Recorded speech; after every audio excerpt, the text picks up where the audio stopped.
too.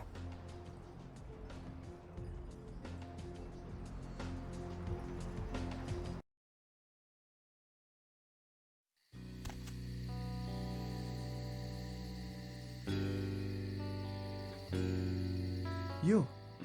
What are you doing here? Out now. You should get out of here. This place is bad news. Pardon me.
Another unfortunate casualty to tide of time, insane asylums. I lament their loss not only as brokerage houses for the breadth and depth of human psychoses, but also I shall mourn the disappearance of that peculiar environment present only in an insane asylum. That palpable atmosphere of blistered brains and churning bowels, the odoriferous melange of freely flowing bodily humors, that gently rolling cacophony of distant sobs and screams, the muttered cursing at perceived enemies, and the blissful gurgling of the lobotomized, like a newborn babe discovering the sky. I shall still find test subjects as surely as I find bloody sustenance in the night, but this climate, I fear, may never be replicated.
It is quite peculiar, the happenings I've been made to witness for my supernatural longevity.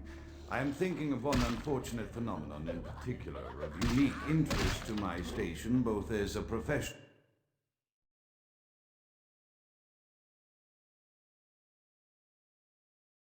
and as a sufferer of this vampiric condition.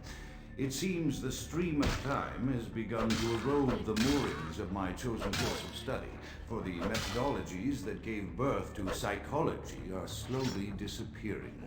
I find myself in an era that overlooks the physical component of psychological pathology time and again in favor of the sophistic practices of Freud. Phrenology, dactopintilism, and the rest of the old guard has fallen by the wayside, its champions all silenced in death, with my unique exception. Would that I could make my voice heard again, although it may be suspicious should I return to popular medical discourse 50 years after my apparent death. No, better that I continue my studies into the psychoses in secret. One day, may I hold up my own cure as validation of the methods. I am confident no cure for my condition, or that of my beloved wife, lies within our figurative minds, waiting to be unlocked by the correct combination of memories recovered from our childhoods. And I'm most certain it has nothing to do with the relationship between myself, my parents, and my genitals. Sorry, Sigmund, but I choose to stay my course. In time, too, may your star fade and disappear.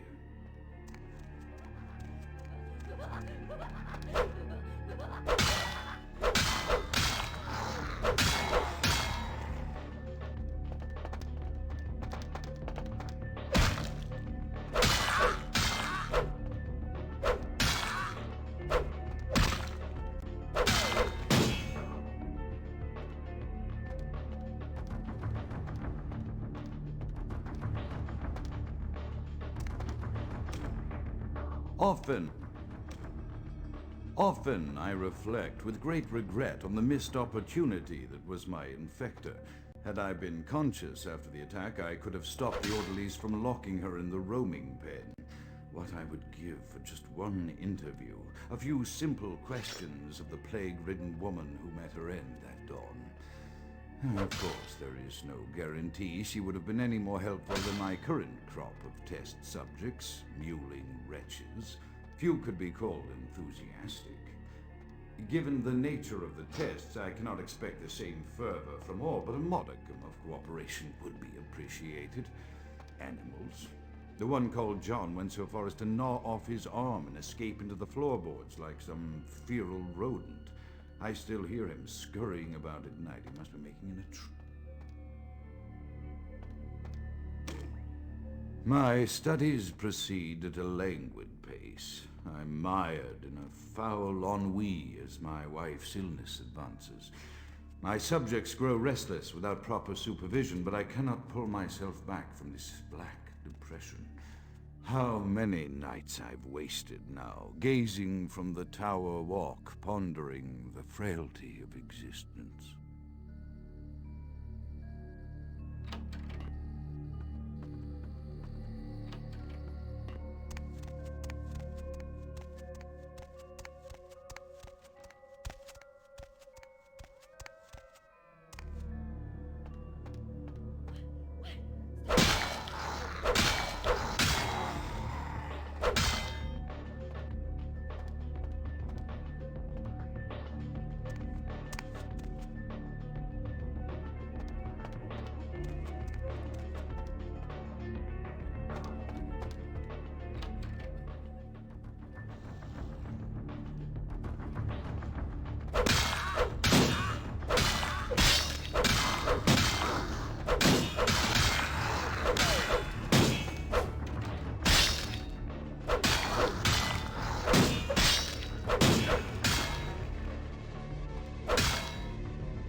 After decades of solitary study into this affliction, I have learned that it is by no means mine alone.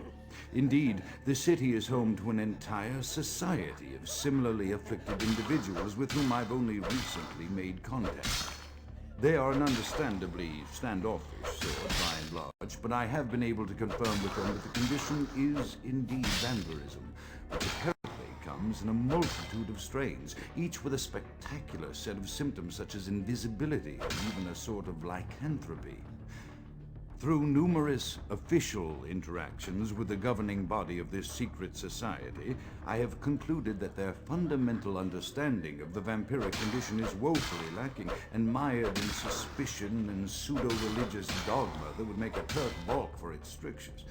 Indeed, they seemed impressed with my studies and the eloquence with which I was able to present them. Apparently, the typical sufferer of my particular strain of vampirism is far from the vanguard of the King's English. So impressed were they that they even offered me an office in their government, a rather high office by the sound of things. I believe I shall accept. If nothing else, it should provide a lofty vantage point from which to observe the breadth and epidemiology of the affliction so that I may move more expeditiously toward a cure.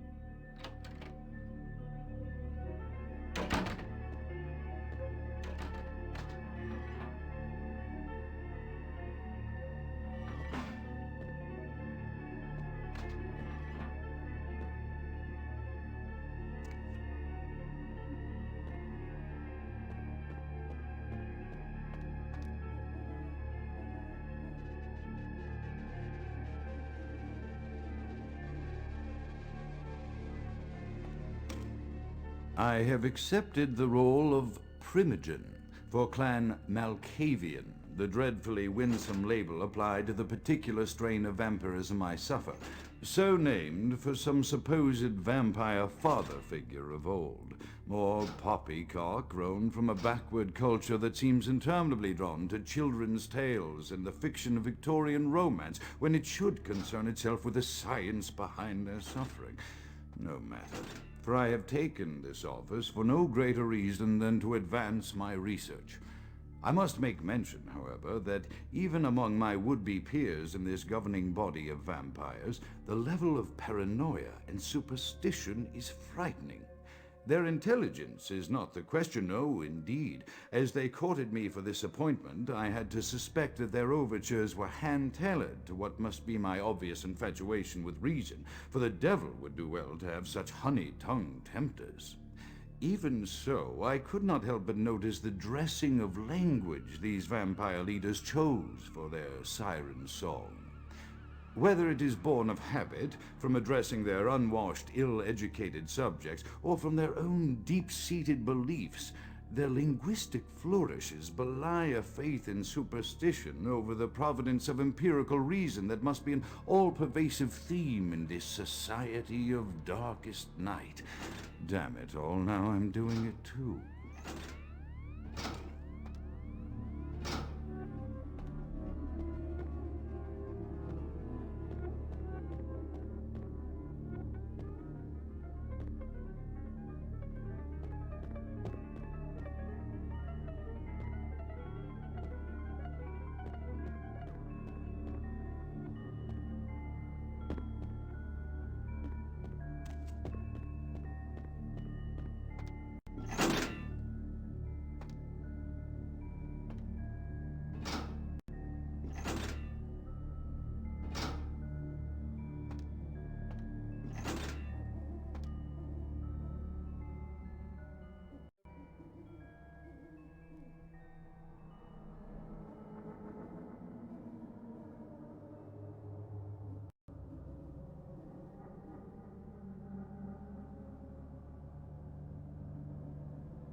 As I expand my dealings with the vampire government, I have encountered a disturbing new symptom of this affliction.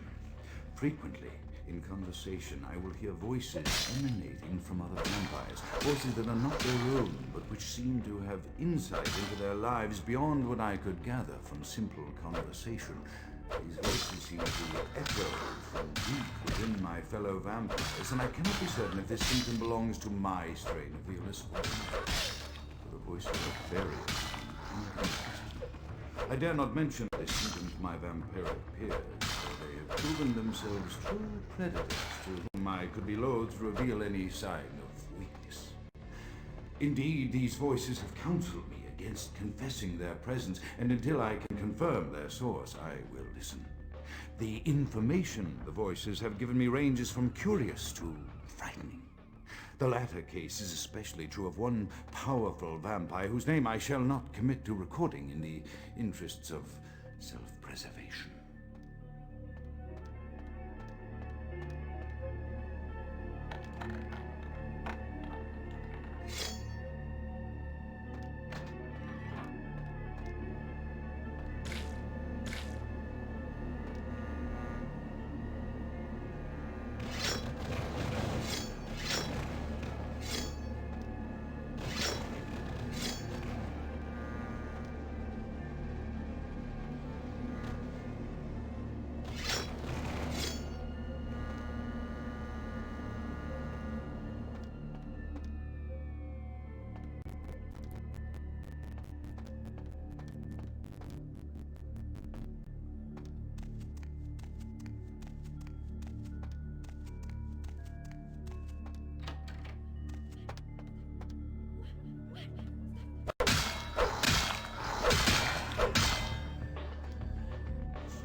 Wishes and words sprout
by the flames!